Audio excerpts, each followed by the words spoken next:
To Elizabeth Grant, creator and host of 3yardsinthecloud.com, college football show. You can also find her at elizabethgranttv.com, based in Los Angeles, but a Bama girl at heart. Good morning, Elizabeth. Good morning, Gary. It seems like just yesterday we were in Arizona together for that national championship game. How fun was that? It was great fun, and it really does. I have told several people, I mean, I guess all the years get faster as you get older, but this particular year has flown by. We're in the second half of the year. Another college football season is upon us, but you're right. I mean, it just seems like just yesterday we were getting ready for Bama and Clemson, and the Tide took care of business and won its 16th national championship. Now the road to 17 begins soon. There are some challenges, as there are with every team. No team is ever the same in college football from one year to the next. Let's start with Alabama, Elizabeth. You look at the quarterback situation for the third straight year. Alabama will be breaking in a new starter. There are questions at running back after Henry and Drake leave, questions on the offensive line. Defensively, depth on the defensive line is a concern. What do you think of this Alabama team? I know we're not even into practice yet, but just your first thoughts on Alabama as they try to repeat as SEC and national champions. I love Alabama to repeat this year. Oh, wow. And I'll tell you why. When you asked me to come on your show, I took a quick glance. I looked into Las Vegas. As you guys know, I like to do on my show. I like to pick games against the spread. Yes, you do. Look at the odds. You're good at it. And so I couldn't resist. I had to see what the odds were for Alabama to win the national championship this year. Currently, they're 7-1. Now, I wasn't a math major in college when I went to Alabama, but when Alabama wins the national championship 50% of the time over the past 7 years, my math, my 3 yards in the cloud math, tell me that Alabama should never be more than even money to win a national title. But Vegas is giving us 7-1 odds this year. So I love for Alabama to repeat this year, and I also think there's crazy good value coming out of Las Vegas. But I'll tell you why. I think maybe the odds are what they are because of Alabama's schedule. Now, it seems like we're broken records talking about how difficult their schedule is every year. That's just Alabama football. That's SEC football. But there are two games looking into this season that I think stand out, and I think everybody believes stand out, and that's Tennessee and LSU. I think Arkansas this year is going to be down. I think Ole Miss is going to be down, not having Treadwell and the players they lost in the draft this year. I think Auburn's going to be terrible again this year. And when it comes down, in my mind, to Tennessee and LSU, let's just say that Alabama loses one of those games. Let's say they lose to Tennessee. They can still win the West. They can still beat LSU and face Tennessee again in the SEC conference championship game. Well, if that happens, I love Alabama even more in that scenario. But look, what I like about this Alabama team this year is, granted, we don't have a clear starter at quarterback that came out of spring practice this year, but we haven't had a clear starter at quarterback since A.J. McCarron out of spring. So I think we have great depth at quarterback. Whoever it's going to be, whoever emerges in two-a-days this year, I have complete confidence in. I also love the fact, and I think you also love this, Gary, that Cam Robinson wasn't charged in Louisiana this summer. I mean, that always helps. Absolutely. But I think most importantly with this Alabama team, speed kills. You can't coach it, and I think with their defensive ends and Ryan Anderson and Tim Williams, I just don't see how any quarterback not named Tom Brady will be able to survive this year's Alabama's pass rush. So I love this Alabama team this year. I like their schedule this year, and I love the odds out of Vegas this year. So I think it's going to be exciting once again. You're already rolling with the Tide here in early July. I like it. I love it. Yes, absolutely. Absolutely. Hey, listen, I know, as I said, you're on top of Bama. You break it down. You look at the depth chart. I mean, that's the team of all the teams, and you cover them all, but that's the one that you keep up with the closest. But I know you're also a big Jim Harbaugh fan. That's clear to anybody that goes to your website or Twitter account. And so I want to, this is the first time I've talked to you, I do want to get your take on Harbaugh versus Saban. And I'm going to be honest with you, I like Harbaugh too. I think he's good for the game. He's coming in and ruffling some feathers. I think, Nick Saban did some of that when he came to Alabama. He changed the way the game was coached with all the support personnel and recruiting interns and analysts and all that. Now everybody's adjusted.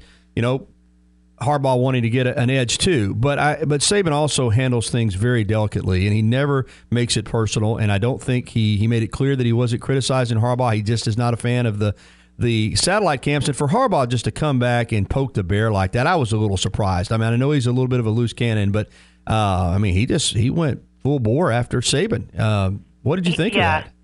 Well, I don't like it. As an Alabama fan, I do think Harbaugh is crazy.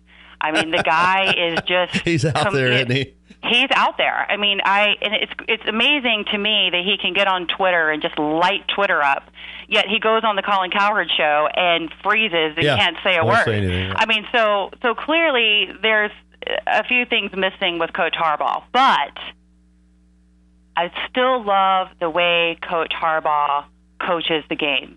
I just wish that Harbaugh would turn off his phone, like a lot of us should probably do, not get on Twitter and just let his win-loss record speak for itself. But let's face the facts here. America is enthralled with disrupting the status quo. No doubt. And I think Harbaugh's tactics are winning over some recruits. But look, am I upset that he's not treating Coach Saban with more respect? Of course I am. That drives me crazy. But here's the way I look at it, and hear me out. If I were Coach Saban, I'd be sending Harbaugh a dozen roses and a thank you note. And I'll tell you why. Because he's keeping Urban Meyer from stockpiling all the recruits in the Big Ten. So I think we should thank Coach Harbaugh for these ridiculous extension classes and satellite camps. We all know that when you study abroad, when I studied abroad in college, there's not a whole lot of studying going on. And Harbaugh can keep recruiting abroad for all I care, because at the end of the day, what happens is the talent pool will be spread thinner in the Big Ten. And that only helps Alabama get closer to another title. I think Harbaugh is just taking the attention off of where it should be, and that's being competitive against Ohio State. It's easy to go after Nick Saban because he's a force in college football. But at the end of the day, he knows he has to be competitive against Ohio State. That's where it starts, and he's taken some of the recruits away from Ohio State. So that, I think, will only benefit Alabama in the end.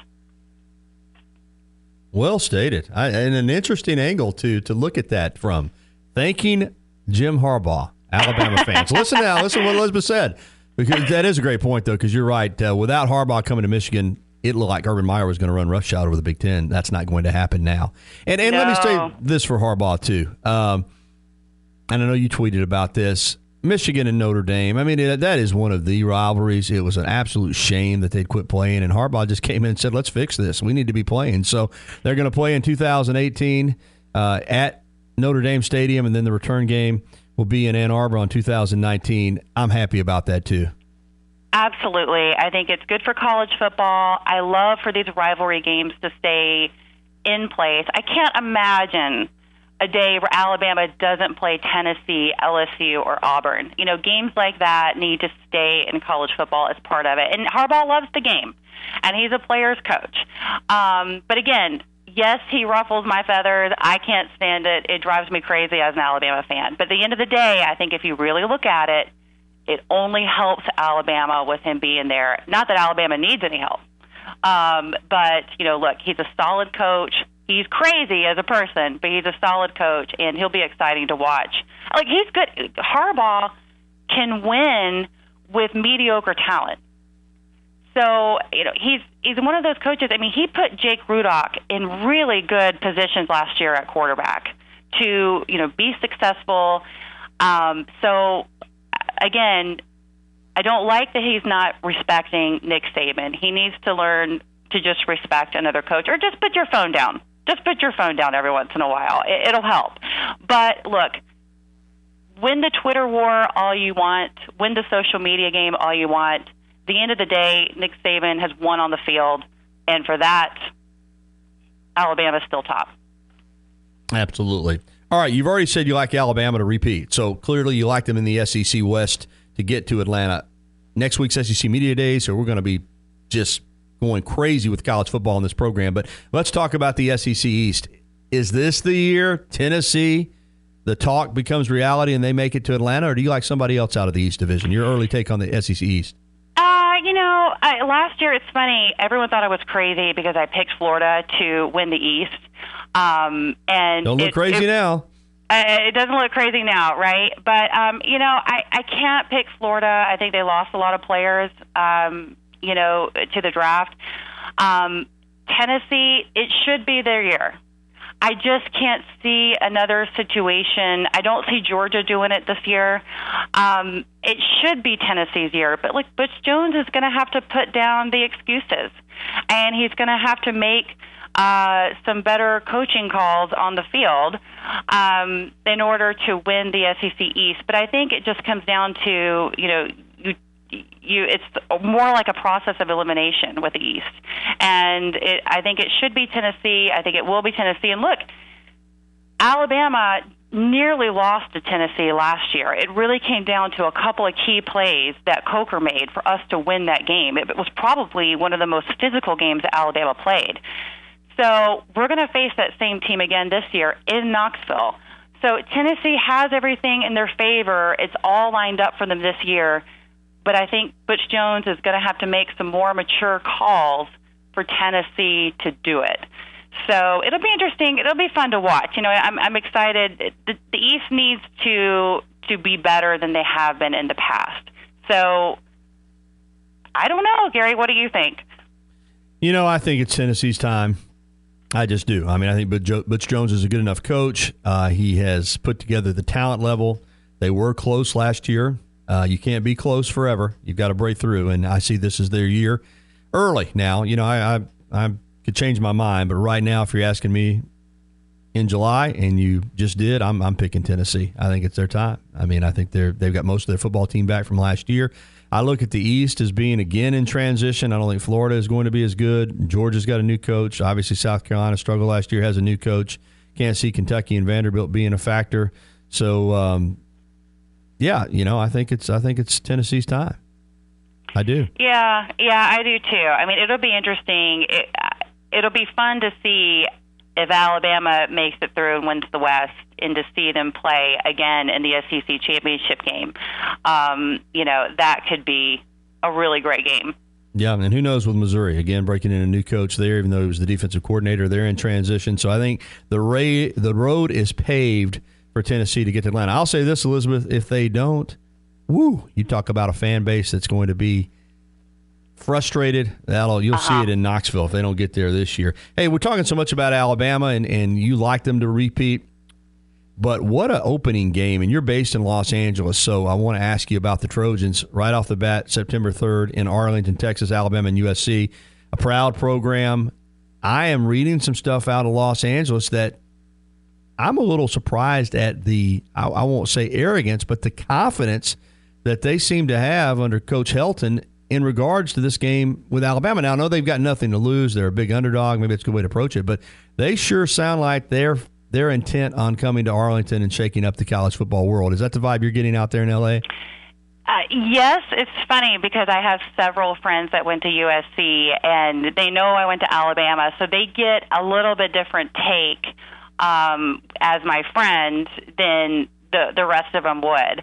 And it's funny, I think they get sucked into the entertainment world and La La Land out here, and they're not really paying attention on just how good football is in the South. So, you know what? Just let them find out as they will. I do believe that, California is one of the best states for talent in the country when it comes to football.